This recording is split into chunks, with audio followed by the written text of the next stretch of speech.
네, 여러분 제가 처음에 저희 교회에 왔을 때 2016년도 이제 군대를 막 전역하고 왔을 때 그때 저는 날씬했습니다. 지금과는 다르게 좀 날렵했습니다. 그런데 시간이 지나다 보니까 어느새 몸무게가 10kg 이상이 훌쩍 쪘습니다. 여러분 언제 주로 살이 많이 찔까요? 1년 1월 달부터 12월 중에 언제 가장 살이 많이 찔까요? 겨울. 그렇습니다. 겨울에도 많이 찝니다. 그런데 저는 언제 쪘는지 이렇게 생각을 해보니까 부흥의 기간 때 많이 쪘습니다. 네, 잘 먹어서 많이 쪘습니다. 살이 너무 많이 쪘는데 그래서 이렇게 행동이 둔해지고 또 이제 정장에 어깨가 안 맞다 보니까 이러면 안 되겠다, 살을 빼야겠다 그런 생각을 하게 됐습니다. 그래서 다이어트를 시작했는데 여러분 제가 다이어트를 성공했을까요? 실패했을까요? 너무 잘하시는 것 같아요. 실패했습니다. 다이어트를 그렇게 많이 시도를 했는데 많이 실패했습니다. 한 번은 먹는 걸 그대로 놔두고 운동만 했는데 건강한 돼지가 되어가고 있었습니다. 그리고 반대로 운동도 안 하고 먹는 것도 줄이니까 살이 빠지긴 빠집니다. 그런데 잠깐 방심하니까 다시 원상태로 돌아옵니다. 이거 참 어떻게 해야 되나 고민 많이 했습니다. 그렇게 치열한 살과의 싸움으로 지금 현재 6kg를 그래도 뺐습니다. 네, 믿기지 않겠지만 이게 6kg 빠진 겁니다. 그런데 여러분 살을 빼면서 가장 중요한 게 뭐겠습니까? 다이어트 하면서 가장 중요한 건 두 가지입니다. 하나는 먹는 양을 줄이는 거고 또 다른 하나는 적당히 운동을 해주는 겁니다. 이거 두 개는 반드시 필요해요. 그런데 저는 특히 운동을 하면서 헬스를 많이 했습니다. 근육 운동에 많이 투자를 했어요. 근데 근육 운동을 하려고 하니까 처음에 어렵습니다.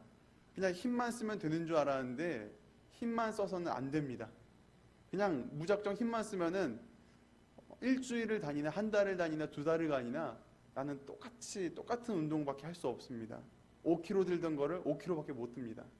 그래서 공부했습니다. 요즘에 인터넷이 좋아서 많은 헬스 트레이너 전문가들이 근육 운동에 대해서 많이 가르쳐주고 있습니다. 저는 그걸 붙들고 한참을 공부했습니다. 그랬더니 여러분 근육을 키우기 위해서는 이것이 반드시 필요했습니다. 그게 뭐냐? 휴식이었습니다.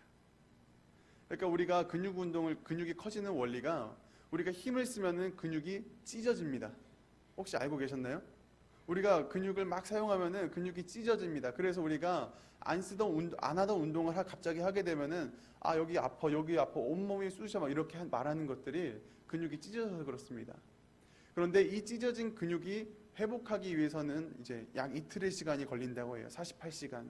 그 시간 동안에 적당히 잘 먹어주고 잘 휴식을 취해서 근육에 다시 살이 차오를 수 있도록 도와줘야 됩니다. 근데 여러분 제가 오늘 이 이야기를 해드리는 것은 회복에 대해서 말씀드리기 위해서입니다. 우리는 늘 회복에 대해서 관심을 가지고 있습니다. 1차적으로는 우리의 병든 육신이 회복되기를 원합니다. 그리고 상처 입은 우리의 마음이 또 회복되기를 원합니다. 그리고 때로는 우리의 무너진 사람들과의 관계가 회복되기를 원하고 또 어쩔 때는 우리의 참 힘든 가정 형편이 회복되기를 원합니다. 우리는 이러한 소망들을 가지고 있습니다. 그런데 이러한 것처럼 하나님께서도 원하시는 것이 있습니다. 바로 이 세상의 회복입니다. 좀 더 집중해서 말하자면 하나님은 우리들과의 관계를 회복하기를 원하십니다. 그러니까 하나님과 우리들의 관계가 망가진 대표적인 사건이 창세기에 기록되어 있습니다. 아담과 하와가 무엇을 먹었죠? 선악과를 먹었습니다. 이게 최초의 죄예요. 우리는 이 사건을 가리켜 죄라고 말합니다. 그런데 여러분 이게 왜 죄가 됩니까? 선악과라는 과일 하나 이렇게 빼먹은 것이 이게 왜 죄가 됩니까? 어떤 사람은 이렇게 말합니다. 아니 하나님께서 애초에 선악과를 만들지 않았으면은 아담이 그걸 먹을 일도 없었고 죄를 지을 일도 없었는데 왜 하나님은 하필 그걸 만드셔서 죄를 짓게 만드셨을까? 이렇게 말하는 사람들도 있습니다. 여러분 하나님께서 왜 선악과를 만드셨습니까? 하나님께서 선악과를 만드신 이유는 우리에게 질서를 보여주기 위해서입니다. 하나님은 아담에게 말씀합니다. 창세기 2장 17절에 이렇게 말씀합니다. 선악을 알게 하는 나무의 열매는 먹지 말라. 네가 먹는 날에는 반드시 죽으리라. 여러분, 이 말씀이 의미하는 것이 무엇입니까? 지금 하나님은 자신과 아담 사이에 선악과라는 선을 그으신 겁니다. 우리가 이게 주변 사람들과 지인들과 같이 어울리다 보면 막 장난을 칠 때가 있습니다. 그런데 장난도 어느 정도껏 쳐야 됩니다. 너무 심하게 치면은 나도 모르게 화가 납니다. 참지 못합니다. 그 경계선, 그 선을 지키며 장난을 쳐야 되는 겁니다. 근데 마찬가지입니다. 하나님께서 선악과를 하나님과 우리 사이에 세우셨습니다. 그것을 질서로 삼으셨습니다. 왜 이렇게 질서를 삼으셨을까요? 하나님께서 세상의 태초에 창조하실 때 많은 피조물들을 만드셨습니다. 그 중에 좀 사람을 특별하게 만드셨습니다. 어떻게 만드셨습니까? 누구를 닮게 만드셨나요? 하나님을 닮게 만들었습니다. 하나님은 자신의 형상을 따라 인간을 창조했습니다. 그러니까 하나님께서 만드신 모든 피조물들 중에 하나님을 가장 닮은 존재가 바로 사람입니다. 그런 사람에게 모든 피조물을 관리할 관리자란 타이틀을 주셨습니다. 그런 사람이, 그런 인간이 만일 조금만 교만해져도, 조금만 오만해져도 스스로 하나님처럼 되고자 하는 마음이 왜 없겠습니까? 아담이 선악과를 먹은 것도 그러한 이유 때문입니다. 스스로 하나님처럼 되고자 했습니다. 처음에 하나님께서 선악과를 먹으면 네가 정녕 죽으리라 말씀하셨지만 뱀이 꼬드깁니다. 그거 먹어도 죽지 않아. 그걸 먹으면 네가 하나님처럼 될 거야. 그 유혹 때문에 정녕 죽으리라 이 말씀이 죽을까 하노라 점점 희미해지면서 하나님과 인간의 그 경계선이 점점 무너지기 시작합니다. 그리고 마침내 아담이 그 선악과를 먹습니다. 그리고 하나님께서 정하신 그 선이 무너지게 되고 하나님의 질서가 무너지게 되고 하나님의 뜻이 무너지게 됩니다. 아담이 하나님에게 반역한 것입니다. 죄가 나타난 이래 에덴 동산의 상황은 급속도로 변하게 됩니다. 본래 에덴은 천국과 같은 곳이었습니다. 사자와 어린 양이 함께 뛰놀고 어린이가 독사굴에도 넣어도 물지 않는 그곳이 바로 에덴이었습니다.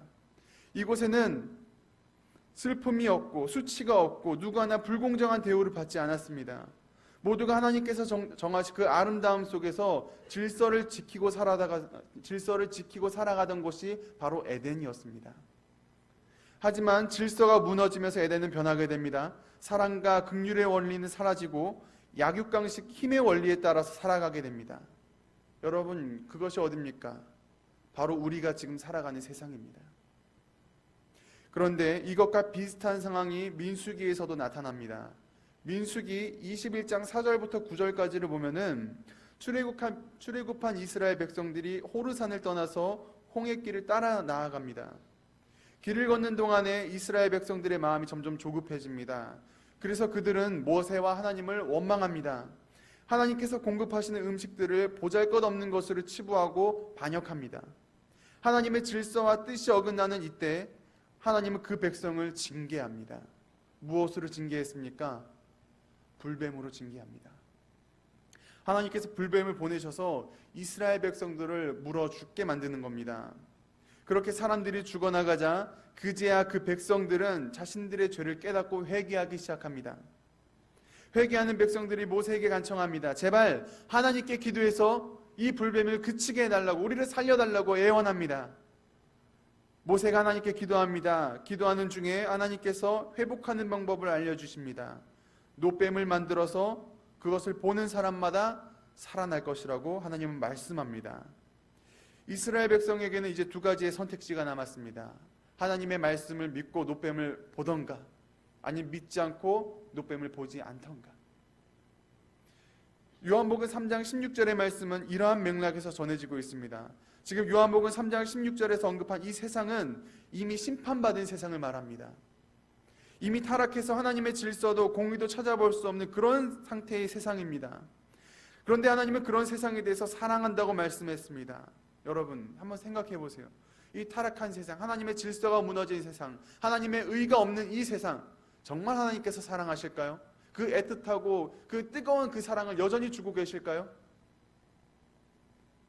하나님은 이 세상을 사랑합니다. 사랑하긴 사랑하는데 그 사랑하는 마음이 어떻습니까? 여러분, 부모님이 자녀를 징계할 때 어떤 마음으로 혼냅니까? 정말 분노가 가득 차서 이 자식을 내가 죽여버리겠다 이런 마음으로 그 아이를 혼냅니까? 결코 아닙니다. 부모가 자녀를 혼낼 때에는, 징계할 때에는 그 아이에 대한 긍휼한 마음이 있고 불쌍한 마음이 있기 때문에 징계하는 겁니다.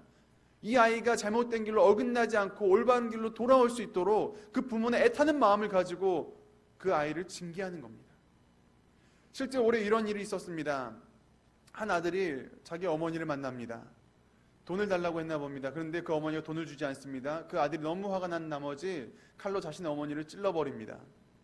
그 어머니의 살이 찢어지고 피가 튑니다. 아들의 손과 아들의 옷에 피가 튑니다. 그리고 아들은 등을 돌려서 집 밖으로 나가려고 합니다. 그 아들을 향해서 그 어머니가 뭐라고 말한 줄 아십니까? 그 어머니가 죽어가는 그 가운데 마지막으로 했던 말이 이 말입니다. 얘야, 피는 닦고 나가야지. 그 어머니가 볼 때 그 아들의 뒷모습은 어땠을까요? 비참하지 않았을까요? 저렇게 피 묻은 옷과 손, 저런 피로 얼룩진 모습으로 세상에 나아가는 그 아들이 세상에서 겪게 될 그 비참한 말로가 그 어머니의 마음에 이미 그려지지 않았을까요? 그 어머니는 염려가 되는 마음으로, 걱정이 되는 마음으로 그 아들에게 그렇게 애타게 불렀던 겁니다. 여러분, 어쩌면 하나님께서는 이 세상을 바라보실 때, 저와 여러분을 바라보실 때 이러한 마음으로, 이러한 시선으로 볼 수도 있습니다. 하나님의 시선으로 봤을 때 이 세상의 결말은 너무나 뻔합니다. 죄악으로 타락한 이 세상은 이미 심판대에 올랐습니다. 아직 형을 집행하지 않았을 뿐이지 결말은 정해졌습니다. 하나님은 그러한 세상에 대해서 긍휼한 마음을 가지고 계십니다. 죄는 여전히 밉지만 그 죄 때문에 죽을 죄인들을 보니까 하나님 불쌍한 겁니다. 하나님의 이러한 마음을 성경에서 뭐라고 말합니까? 그것을 사랑이라고 말합니다. 하나님은 이 세상을 사랑합니다. 할 수만 있다면 이 세상을 원래대로 회복시키고자 합니다. 하지만 그냥 회복시킬 수는 없습니다. 우리의 죄를 무시하기에는 이미 문제가 너무 커졌습니다. 아무런 대가 없이 죄를 덮는 것은 하나님의 공의와도 맞지가 않습니다. 하나님의 시선에서 죄는 너무나 큰 문제입니다. 하나님께서 이 세상을 어떻게 회복시키실까요? 이게 오늘 우리가 함께 다룰 가장 큰 문제입니다. 여러분, 하나님께서 이 세상을 어떻게 회복시키실까요? 정답은 오늘 본문의 말씀에 나와 있습니다. 우리 함께 요한복음 3장 16절을 읽도록 하겠습니다. 하나님이 세상을 이처럼 사랑하사 독생자를 주셨으니 이는 그를 믿는 자마다 멸망하지 않고 영생을 얻게 하려 하심이라. 아멘. 하나님은 이 세상을 다시 회복시킬 방법으로 자신의 아들을 보냈습니다. 죄의 문제를 하나님 본인이 책임지겠다는 겁니다. 그 대가가 무엇입니까? 우리가 잘 알고 있습니다. 그리스도 예수의 죽음입니다. 하나님께서 자신의 아들을 죽이면서까지 우리에게 보여주신 것은 무엇입니까? 하나님의 사랑입니까? 이 패역한 세대를 향한 하나님의 사랑입니까? 죄악된 이 세대를 끝까지 사랑하겠다는 하나님의 마음입니까? 그것도 맞습니다. 그런데 하나님께서 그리스도 예수의 죽음을 통해 우리에게 보이고자 하는 뜻은 따로 있습니다. 죄의 대가가 이렇게도 참혹하다는 것을 우리에게 보여주는 것입니다. 모세가 광야에서 들어올린 놋뱀을 기억합니까? 모세가 왜 놋뱀을 들었습니까? 도대체 모세가 놋뱀을 들어올린 그 의미가 무엇입니까? 여러분 한번 상상해 보세요. 그 광야의 뜨거운 햇빛 그 아래에서 지금 수백만 명의 이스라엘 백성들이 아비규한 상태에 빠졌습니다. 수백만 마리의 불뱀들이 지나다닙니다. 내 옆에 사람이 물리고 나도 물리고 여기저기 나의 형제야 나의 자매들이 죽어가고 있습니다. 그 백성들이 불뱀을 볼 때 어떤 마음을 가지겠습니까? 죽음의 공포가 아닐까요? 그 불뱀이 내게 다가올 때마다 죽음의 공포가 그들에게 엄습해 옵니다. 그러한 상황에서 모세가 놋뱀을 들어 올립니다. 그 놋뱀을 보는 자마다 여러분 생각하지 않겠습니까? 나의 지난날의 행실들을, 내가 왜 불뱀에 물리고 있는지, 왜 이 민족이 불뱀에게 죽어가고 있는지 기억하지 않겠습니까? 그렇습니다. 이스라엘 백성들에게 놋뱀은 선악과와 같은 것입니다. 놋뱀은 하나님의 기준입니다. 너희 이스라엘 백성들에게 하나님이 어떤 존재인지 각인시키는 기준점이 바로 놋뱀입니다. 그랬을 때 이러한 놋뱀과 같이 들림을 받아야만 했던 예수 그리스도, 그 예수님은 우리에게 어떤 의미를 주고 있습니까? 단지 믿기만 하면 구원받는다는 그런 속없는 믿음입니까? 여러분, 우리는 십자가에 달린 예수님을 보면서 기억해야 됩니다. 무엇을 기억해야 됩니까? 우리의 죄악을 기억해야 됩니다. 하나님의 질서를 거역한 우리들의 행실을 기억해야 됩니다. 예수 그리스도는 하나님과 우리 사이의 기준점입니다.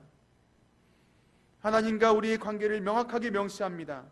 하나님은 창조주이시고 우리는 그의 피조물인 것입니다. 하나님께서 자신의 독생한 그 아들 예수 그리스도를 통해서 이 세상에 무엇을 회복하려고 하십니까? 하나님은 질서를 회복하시는 겁니다. 이 세대 가운데 지켜지지 않은 하나님의 의를 다시 한번 세우려 하시는 겁니다. 이러한 의미로 요한복음 3장 16절은 기록되었습니다. 그리고 이 말씀을 통해서 하나님께서 우리에게 전달하고자 하는 메시지가 바로 이것이 아니겠습니까? 보아라, 나의 아들이 죽임을 당했다. 십자가에서 노뱀과 같이 너희들 가운데 들려졌다. 그러니 보아라, 너의 죄의 결과가 이러하다. 죄의 결과는 참혹하다. 나의 법과 질서를 거부하고 반역한 대가는 이러하다. 그러나 나는 아직 너희를 향한 내 마음을 거두지 않았다. 여전히 너희를 사랑하고 너희가 예전의 모습처럼 회복되기를 원한다. 나의 아들아, 나의 딸아, 다시 원래의 관계를 회복하자. 하나님은 우리에게 자신의 뜻을 밝혔습니다. 하나님은 회복을 원하십니다. 여기에 대해서 여러분은 무엇라고 응답하시겠습니까? 광야에서 노뱀을 보는 사람들은 모두 살아났습니다. 그 사람들이 누굽니까? 자신의 죄를 참회하고 용서를 구했던 사람들입니다. 자신들의 죄를 시인하고 모세에게 살려달라고 기도를 부탁했던 그 사람들이 바로 노뱀을 보았습니다. 죽음의 공포가 엄습하는 가운데 자신의 죄를 회개하고 마음을 돌이킨 사람들이 바로 노뱀을 보고 살아난 사람들입니다. 오늘날 이 노뱀을 보는 사람이 누굽니까? 누가 십자가에 달리신 예수 그리스도를 보시겠습니까? 누가 예수 그리스도를 보고 자신의 죄를 회개하시겠습니까? 진정으로 예수 그리스도를 바라보고 회개했다면 여러분, 우리들의 모습은 결코 이 정도에 멈춰서는 안 됩니다. 각자 자신의 입술을 지켜야 합니다. 자신의 행위가 다시 옛날과 같이 돌아갈 것을 염려해야 됩니다. 겨우 그리스도의 은혜로 말미암아 이제 빛 가운데 나왔는데, 내가 그리스도의 은혜 가운데 나왔는데 다시 어둠 속으로 들어가는 것 결코 있어서는 안 됩니다. 자신의 행실을 빛 가운데 두시기를 바랍니다. 여러분, 악을 행하는 사람은 빛을 미워합니다. 빛 가운데 나서기를 두려워합니다. 그래서 악을 행하는 사람은 그리스도 예수 앞에 나오질 않습니다. 왜 그렇습니까?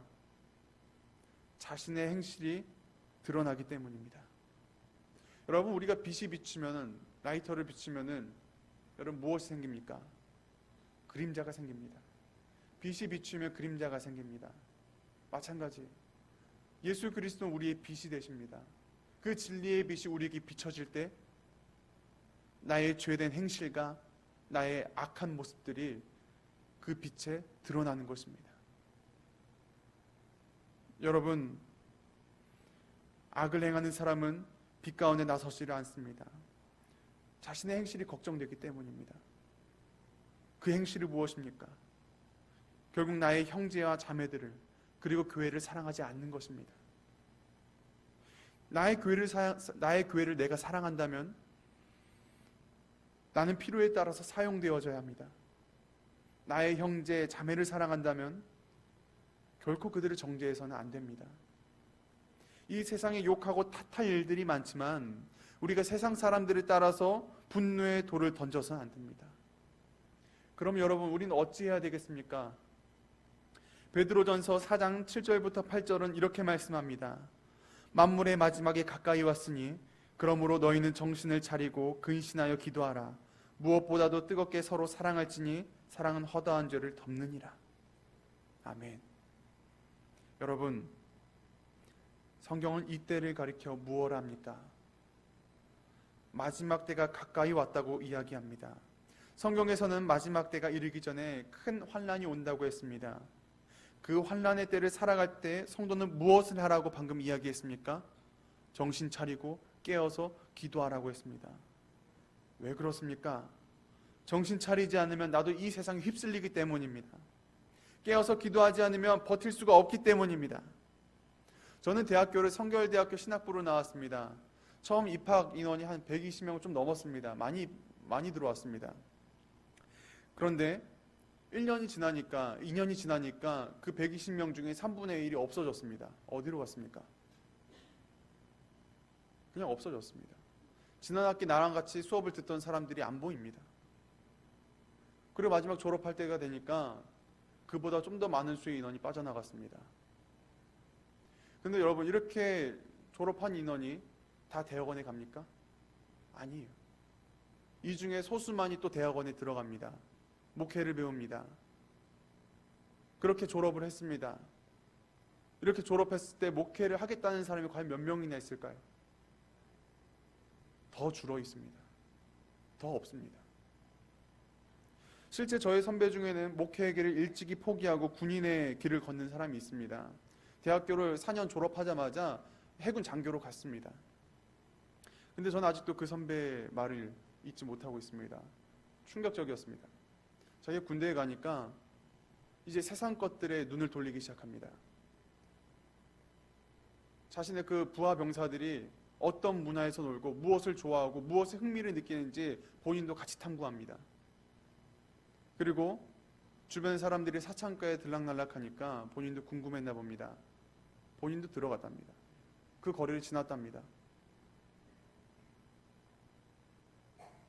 여러분, 지금 이 세상이 어떤 세상입니까?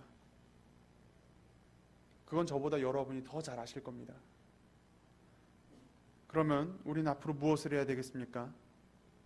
당연히 깨어서 기도해야 되지 않겠습니까? 여러분, 다시 기억해내세요. 우리가 하나님과의 관계를 회복하기 위해서 우리는 어떤 대가를 치렀습니까? 아무런 대가가 없다고요?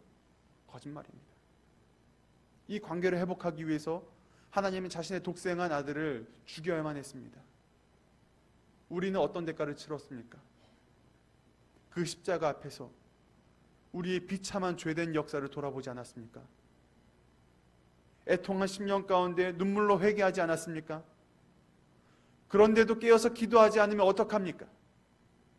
이 마지막 때에는 정신 차리고 기도하지 않으면 그리스도인으로 살아갈 능력이 없습니다. 우리가 이렇게 치열하게 깨어서 기도하는 이유가 무엇입니까? 왜 그리스도인으로서 능력을 구하고 있습니까? 여러분, 그것은 우리가 사랑으로 서로의 허물을 덮어주기 위함입니다. 말씀을 정리하겠습니다. 마지막 때가 가까운 지금 우리는 분노의 세대를 살아가고 있습니다. 화가 많습니다. 쉽게 노합니다. 그리고 많이 싸웁니다. 그리고 그것은 그리스도인들도 마찬가지예요. 우리 교회와 가정을 보시기 바랍니다. 싸움이 있습니다. 그 싸움이 한 번으로 그치지 않습니다. 겨우 화해하고 수습해도 얼마 지나지 않으면 또 싸우고 있습니다. 싸움의 결과가 무엇입니까? 갈등입니다. 대립입니다. 분열입니다. 다 흩어지는 거예요. 결국 그 마지막에는 무엇이 남습니까? 상처가 남습니다. 부부 간의 상처가 남습니다. 부모와 자식 간의 상처가 남습니다. 교회의 성도와 성도 간의 상처가 남습니다. 여러분, 우리는 그 상처를 보면서 눈물을 흘립니다. 그리고 우리 마음이 약해질까요? 결코 아니에요. 우리는 상처를 보면서 눈물을 흘립니다. 그리고 더욱더 독한 마음을 먹습니다. 여러분, 이것이 진정 그리스도의 몸된 교회란 말입니까? 우리는 과연 빛과 어둠 이 둘 중에 어디에 속해 있습니까? 우리는 하나님께 용서받은 사람으로 살아가고 있습니까? 우리의 말과 행동에서는 긍휼과 사랑이 묻어나고 있습니까? 주님의 날이 가까이 왔을 때 하나님은 자신의 아들을 보냅니다. 그 이유가 뭡니까? 예수 그리스도가 십자가에 들린 그 이유, 하나님은 우리에게 자신의 뜻을 전달하고 있습니다. 과거 광야에서 노뱀을 든 것과 같이 예수 그리스도를 십자가에 들어 올리고 있습니다. 십자가에 달린 예수 그리스도는 빛입니다. 그리고 그 빛으로 우리를 비춥니다. 그 빛을 보는 자마다 자신의 어두운 그림자를 보게 됩니다. 자신의 행실을 돌아봅니다. 여러분, 그 어둠이 무엇입니까? 우리의 육신의 정욕대로 쌓은 그 신앙의 연수는 바벨탑처럼 무너지게 될 것입니다. 그러나 진리의 영으로 쌓은 복음의 터전은 영원할 것입니다. 하나님은 십자가를 통해서 우리에게 말씀합니다. 돌아오라고 말씀합니다. 이제는 우리의 이 복잡하고도 헝클어진 관계를 회복하자고 말씀합니다. 하나님은 아직 이 세대를 버리지 않았습니다. 태초의 온전한 모습을 기억하고 계십니다. 하나님은 그때 그날처럼 우리가 회복되기를 원하십니다. 그래서 하나님은 오늘 저와 여러분을 이 자리에 부르신 줄 믿습니다. 이 어두운 세대 가운데 함께 진리의 빛을 비추자고 우리를 부르셨습니다. 여러분, 하나님의 부르심에 뭐라고 응답하시겠습니까? 돌아오시겠습니까? 십자가에 달리신 그리스도를 보시겠습니까? 진리의 빛 가운데로 나오시렵니까? 그렇다면 이 시간 우리 함께 기도함으로써 주님 앞에 나아가기를 소원합니다.